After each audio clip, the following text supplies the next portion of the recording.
side showing that something was attached to the bottom of the plane. But the other late-breaking evidence that has really struck me is Norman Mineta's testimony in front of the 9/11 Commission that Dick Cheney gave the stand-down order, and that's one of the things.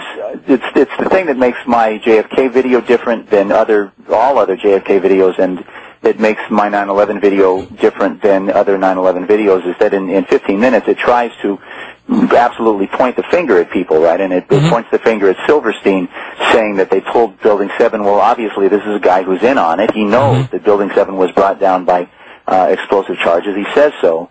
I think that Richard Myers, the guy who was in charge of air defense that day, is very, very obviously a guilty party, and so the video points the finger at him. But then he was promoted the next week. He went from being the head of NORAD to being the head of the Joint Chiefs of Staff by George W. Bush. Well, Bush couldn't have possibly missed the role that Myers played in making September 11th possible. If Bush promoted him in the following week, it seems to me that that's very, very powerful evidence. It's indictable evidence, right? These guys could be brought up and ought to be brought up on charges tomorrow.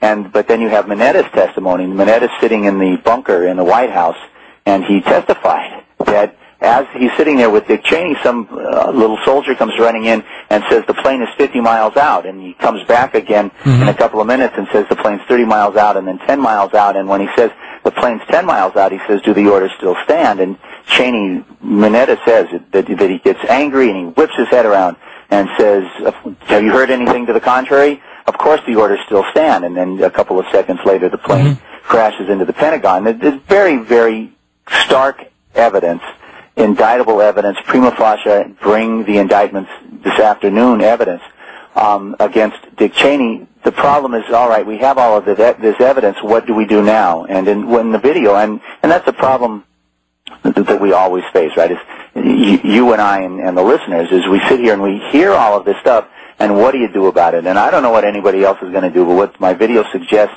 that people do is that they get together, and this is what I'm doing in my neighborhood, getting together with the most responsible people. I'm walking up into buildings that I see as a successful business and asking to speak to the owner, and I hand him a video, and I say, look, I'm going to be back. And what I want to do is get together a meeting of all of the people in my community and call the congressperson to come in and sit down and talk with us and say, look, we understand you didn't run for office in order to put your life on the line, and you may not be willing to take the risk that would be involved in pursuing this, and if you're not, stand down. But we're here to let you know that we're not going to support you if you don't. Right? Go ahead. Now, I was just going to say, I wanted to point out that, you were talking about this issue with Building 7. Not to go backwards here, but I wanted to let you roll, but I had to address this. There was a press release that came out on the 29th of June this year where the National Institute of Standards and Technology acknowledged and is considering whether hypothetical blast events could have played a role in initiating the collapse and led to the World Trade Center 7's structural failure. So more people are now starting to recognize the anomalies, shall we say, the inconsistencies of the official story, and even the National Institute of Standards and Technology. I mean, my gosh, they're all starting to fall into place now. I mean, everybody's challenging the official story. We've got a couple of callers. Do you want to take a couple calls? Sure. I want to make sure that the reason I wanted to come on today is to talk a little bit about JFK Jr. I have some new evidence. I was on before to talk about that. Well, let's take a couple of calls as long as we have, like 5 minutes to come back and deal with that. Okay, Kevin in Florida has been holding on for a while, so let's go to him first. Kevin, you're on the air with John Hankey. Go ahead quickly, please. A couple things. First of all, when I first heard about JFK Jr., I immediately figured he was shot down or something, sabotaged or something, without any proof. Just having researched the JFK assassination intensely, knowing the lies behind 9/11. Just real quick, I'd like to offer this as information. An F-15 A through C Eagle, which is one of the main airplanes they use in NORAD, goes 2.5 Mach, which is 1,875 miles per hour. An F-16 Falcon goes 1,500 miles per hour. So they'd have been there pretty quickly to the Pentagon. Yeah, it might have been 12 seconds instead of 8. Yeah, okay. Not a significant difference. I think lots of people. When on JFK Jr., when I saw that he'd been murdered, well, I'm sorry, when I saw that he was dead, I just ordered food. My wife and I had gone out to our favorite restaurant, and I looked up at the screen and I saw Dan Rather's face. And Dan Rather played a very crucial role in the Kennedy assassination, in the suppressing of the Zapruder film and the contents of the Zapruder film. And I saw his face, and that he was the leading news person covering this, and I couldn't eat the dinner when they brought it. I was absolutely sick to my stomach. So everything in my gut was telling me that he was murdered. But then when you look at the Kennedy contacted the tower.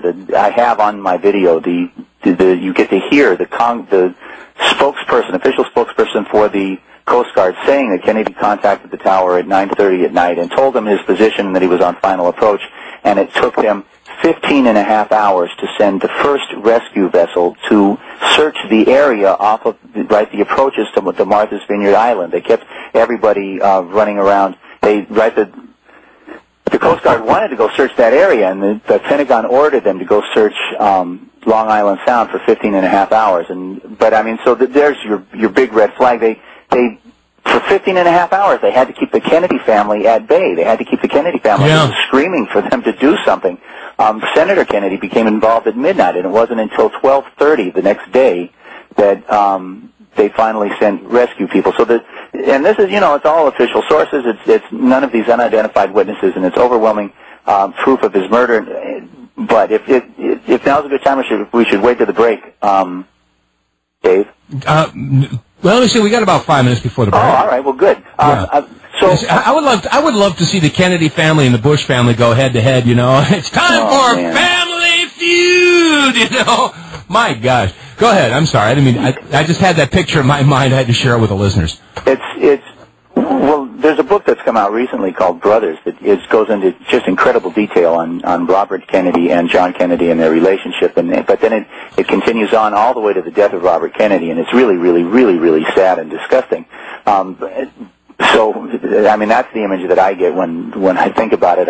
Anyhow, the point is I put these videos together, and particularly, I'm right, there's been 40 years of thousands of researchers looking at the Kennedy assassination. There's an enormous amount of very, very, very powerful evidence. It's all either government documents, FBI reports, Secret Service reports, or it's the words out of George Bush's own mouth or his father's mouth, very, very overwhelmingly proving his involvement in the assassination.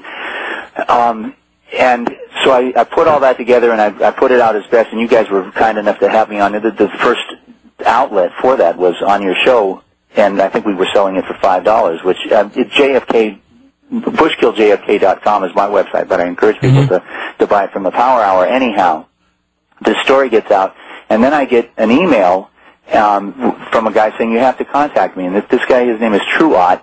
He runs a health food store. He's nationally recognized in the health food community, and he told me the story that he had, and before he went alternative and was selling health foods, he had been a financial advisor, and he was in contact with some of the most wealthy and powerful people in Utah, and one of them gave him this file on the Kennedy assassination called the Gemstone File that had, he told me, had all of this evidence that proved the same things that was in my video, which was why he was contacting me, because otherwise he had been too scared to say anything to anybody about it. But he said that he was waging this campaign against a pig farm that was threatening to pollute the groundwater in his area, and they won, and George Magazine contacted him.